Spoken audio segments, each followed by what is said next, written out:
Good afternoon, Panthers. It's Monday, November 22nd, 2024. I'm Cristo. I'm Jennifer. And this is J-Town Update.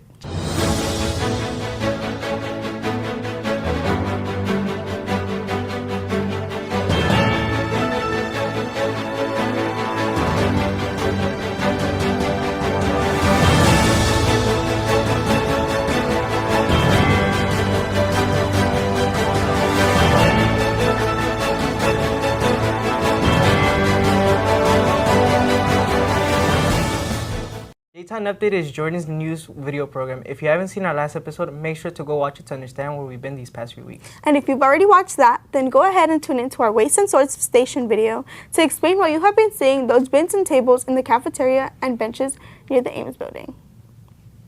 Cristo, what are you doing? Oh, sorry. I was watching a TikTok. While we're filming? Yes, I was researching the election and I found out some really good resources and information. So what did you find? Well, I found out a credible source called AP News, where I found out that our current Vice President, Ms. Kamala Harris, has recently released her concession speech in which she urged her supporters to accept her loss and focus instead on the future. And she said, while I concede this election, I do not concede the fight that fueled this campaign. Well, thank you, Cristo, for that information. Panthers, remember to stay informed, and as Sharon Salzberg said, voting enables us to participate in the outcome of our lives, so make sure to vote or register to vote for the next election. In local news, remember when they shut off the water fountain, Jen? Vaguely. Well, a few weeks ago, we couldn't drink out of the water fountains, which sucked, all because of the water main break in California Heights contaminated the water supply lines.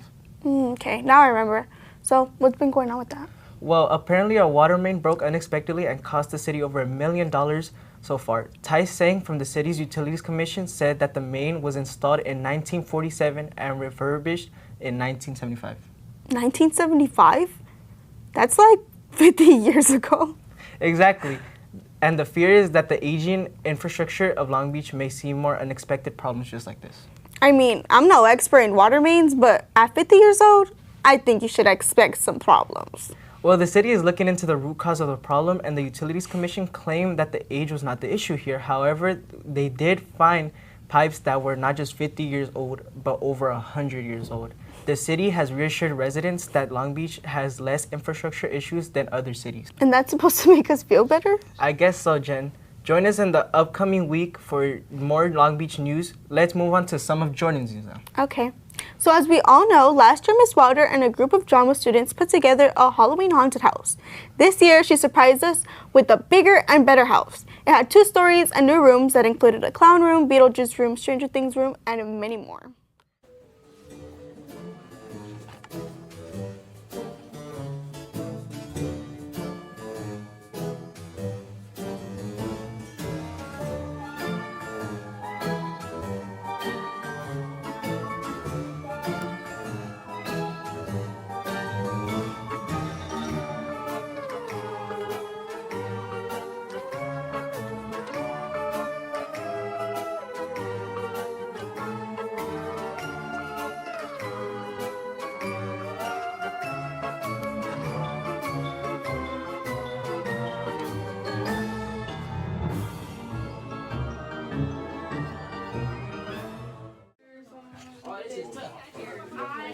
Picture me right here. You want the Terrifier? Come here really quick. No! Bro, the nose prosthetic isn't that bad.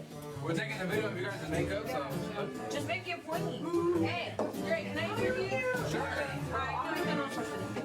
So I'm doing the eyes. You gonna interview me? Get more white on the eyes. Get more white in this area. Now that sounds like an amazing haunted house.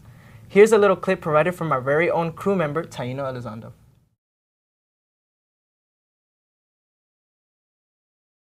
How are you feeling about the... Great. How are you feeling? Amazing. How are you feeling? I feel my spider sense is going, like I'm about to tingle. You're about what? Yes. You can't say any words that are bad.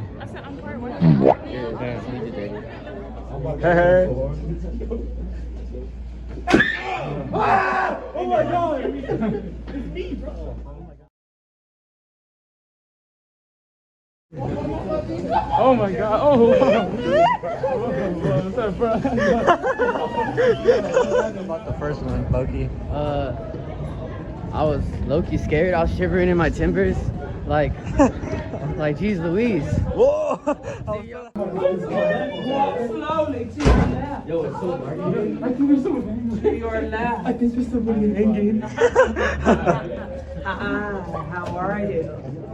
Come on in. My first one.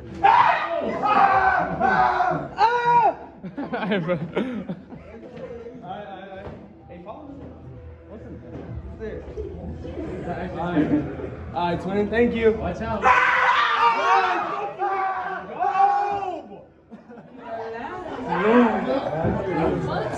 I'm so startled. Bro.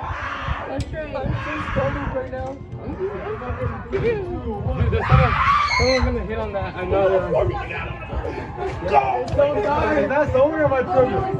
Is that someone or my trip? Wait, where do we go? Yo! Candyman, Candyman, Candyman, Candyman, Candyman. Bro, I'm right here, bro. Bro, my eyesight's horrible in the dark. What the hell? Like, my eyesight's Continue. Continue. Hey, keep going. Go over there. No, we're This ain't it, bro. This is scary.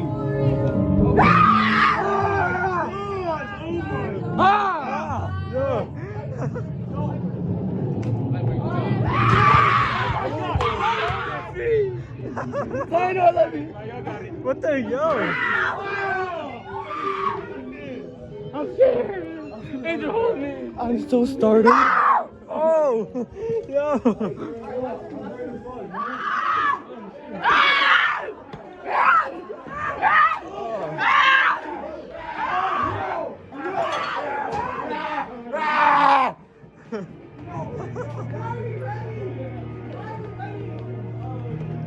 Thank you, Taino, for a great glimpse into our own theater department. Now I'd like to throw it over to Amory on the couches. Hey, I know her. Thanks, Jen. Hey everyone, I'm Amory with Entertainment News. I have Taino and William here with me, and we're going to talk a little bit about popular music on the Billboard music charts. Hey guys, how are you? I'm good, thanks. Yep, all good here. This week we are going to be looking at the current Billboard music charts. The Billboard music charts track current popular music, and they rank musical artists by sales, streaming activity, and radio airplay. Wait, does anyone still even listen to the radio? Not really. The only radio I listen to is in the car, but I don't really pay attention to it. Yeah, I rarely listen to the radio, like, if at all. Maybe if I'm in my parents' car or it just so happens to be playing, you know? Yeah, I can say the same for myself. I don't listen to the radio very much either. It does make me wonder who still does listen to the radio. I looked into the history of music a bit, and the radio used to be a huge part of people's lives. I asked a few teachers, and according to them, the radio was the only way that you could get music, especially if you didn't have a lot of money. In fact, one teacher told me that he used to wait around the radio for certain songs to play, and he would record them on cassette tapes, which I bet was very time-consuming. Waiting around the radio for songs to come on so you can record them? Who has the time for that? Well, back in the day, we didn't really have phones, but, you know, now that we have our trusty phones, we can listen to music wherever we go. I suppose there are two sides to every story. But I was thinking we could take a look at the current top 10 songs as of right now, then pick a random year and look at the top 10 songs for that year. What do you guys think? Sounds good, Taina. Yep, let's take a look. Okay, the current top 10 for 2024 is...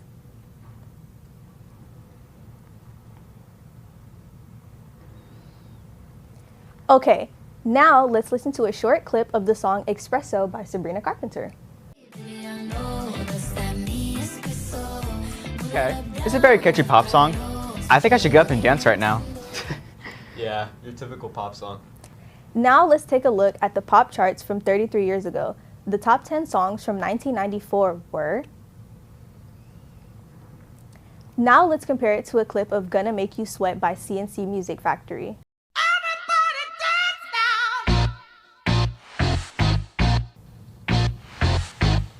It looks like times haven't changed that much. 33 years ago, and they were still listening to pop and love songs. I would have thought music from that time period would include some grungy music like Nirvana or Pearl Jam. Nirvana and Pearl Jam were still very popular during that time. However, they just didn't happen to make it on the top 10. Well, that brings up another question though. Are the music charts actually representative of the music people actually listen to? Yeah, it seems like both charts from both time periods have a lot of pop and love music. That's kind of limited, I think. So, what other styles of music do you guys think are not represented on the charts? There's not a lot of rap, metal, punk. Or rock, indie, or funk. So, what's one thing we have concluded about pop music charts? Pop music tends to have a more like upbeat feel to it, and it makes you more like more happy, which is something I've noticed. Oh yeah, definitely. Like just like what your point was. Like I feel like pop music makes me feel more positive. It keeps my energy going. You know, like definitely. I agree. So now I'm thinking that pop music charts only puts up music that brings people's mood up or makes them want to be in love. They seem to show less representation of other genres of music outside of pop and love, and it's mainly short, catchy songs that have tons of popularity. While they are short and catchy, something I want to add is also how they push this like optimistic kind of narrative in their music, and how they'd rather be, you know, like positive rather than dwell in the negative. Yeah, you can compare negative and positive music between Nirvana and Sabrina Carpenter. You really have to listen to the tone. Speed also takes an effect on the vibe of a song. If you think about it, some music can turn out to be negative, while positive music can have a faster pace, which can really attract the audience. That's what I think. It seems they have a goal to promote more happy and upgoing music rather than mellow, slow music that brings your mood down. But I think it's important to consider the message. Right? Like, I really like the music title, Dive to Smile, which that does talk about the world ending, which is negative, but the message is to be with those who you truly love if anything happens. That's very sweet, William. I like to add that love-related music also has shifted to be more positive, as well as leaving listeners with a more like warm and fuzzy feeling after hearing it, you know? Great point, buddy. I would say that music not only has a great impact on us externally, but also internally. But as always, stay groovy, Panthers. Now let's send it back to Jen and Cristo at the desk. Thank you, Amory. Getting your message on J-Town Update is really easy. Just go to bit.ly/JT forum to promote your club, team, project, and more. Remember, Panthers, Get out, see those games, support your classmates, show your Panther pride, and give it all in the classroom. because that's how we make it happen at Jordan High School. Until next time. Have a great week, And and go go Panthers!